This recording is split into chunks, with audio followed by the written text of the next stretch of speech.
Today's cardinal lesson is about Medicare penalties.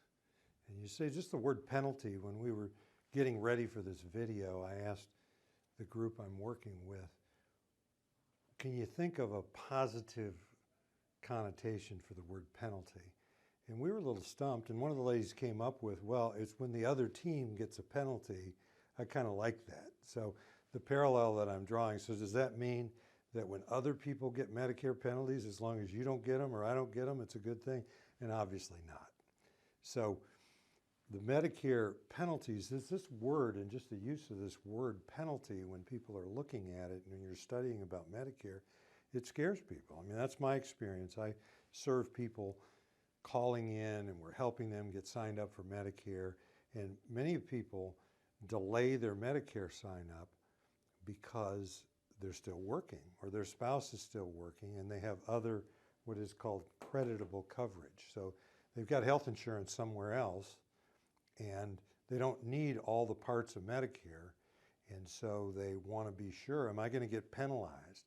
And they start reading this stuff. It can be confusing, and they're understanding like, you know, gee, I can delay Medicare Part B or I can delay Medicare and stay on the group insurance, but am I going to pay these penalties, you know, and afterward? And this whole penalty word terrifies people. And so what I'm going to do today is just put some context around these and explain what are we really talking about here. So the two places there's penalties is it's for late sign up on Medicare Part B and for late sign up on Medicare Part D. And what that means is if you didn't have Medicare for some period of time when you were eligible, but you just chose not to sign up, and you can't prove to Medicare that your alternative coverage or your group insurance or your union plan or something was not creditable, so you had an acceptable alternative, then you're going to get penalized for the whole period that you were without Medicare coverage. Okay, so that's important enough to get most people's attention. And these penalties as well last for life. Like I can think of an example of a client of mine who is very well-to-do and still working, in her 70s.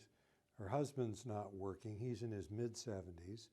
And they stayed on their group insurance through her work, covering both of them for a good long period of time.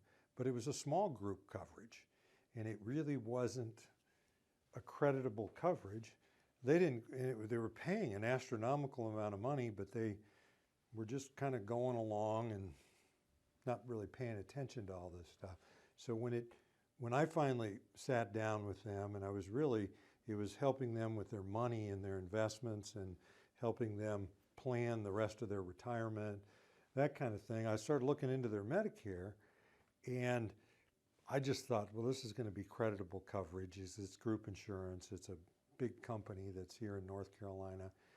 And so I got them signed up for Medicare Part A, Medicare Part B, enrolled them in a supplemental insurance, and then got them on Medicare Part D plans to pay for their drugs. And that wasn't of a lot of consequence to them because the premium for the supplemental coverage was, in their eyes, $100, $150 a month each. They just weren't even paying attention to the fact that that was less than the $1,500 a month they were paying for this group insurance. So as we're just going along, then she gets a letter in the mail telling her her Part D is going from like $20 a month to like $90. And then he gets the same letter like a couple weeks later, and that was all over this Part D penalty because they didn't have prescription drug coverage or creditable prescription drug coverage, and that penalty is 1% of the base premium for Medicare Part D, which is $33 a month. So, you know, you think about 7, 8 years, and you stack 1% a month, 12% a year, and then you stack 6, 7 years, and you start getting a fairly large penalty. And then she got IRMA tacked on top of that. They were very upset, and there was absolutely nothing they could do about it. Now, we tried to appeal, and it didn't work because their coverage just flat wasn't creditable. A lot of our appeals do work.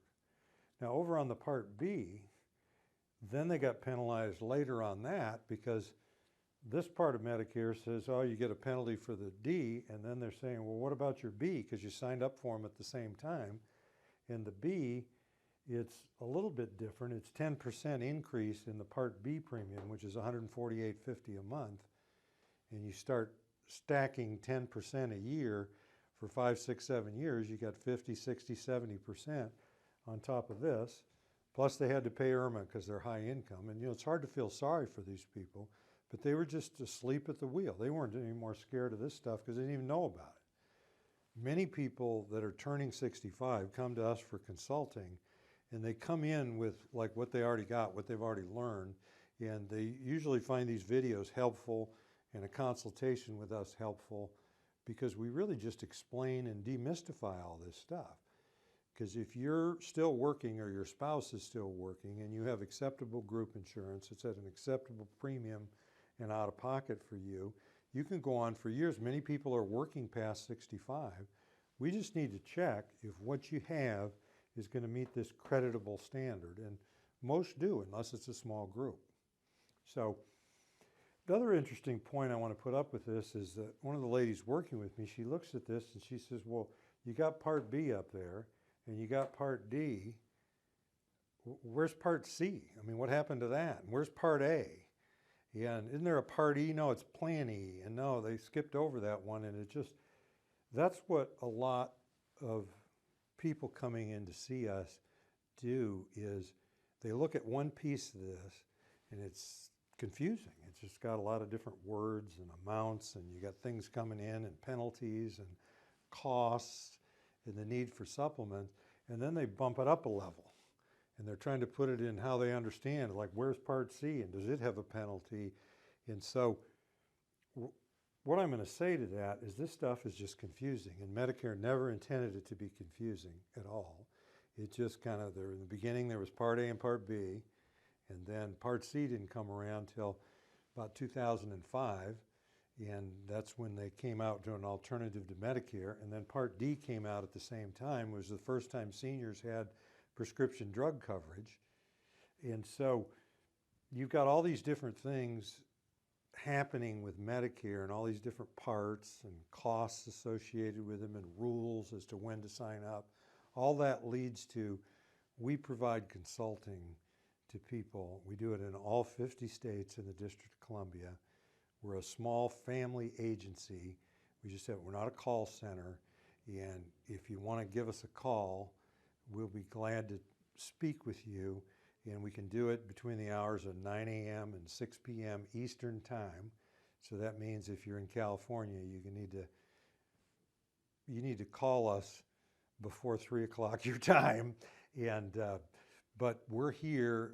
We just have a regular number. We don't have an 800 number, and we'll be glad to help you out and give you a consultation and get you started in understanding these things. Thank you.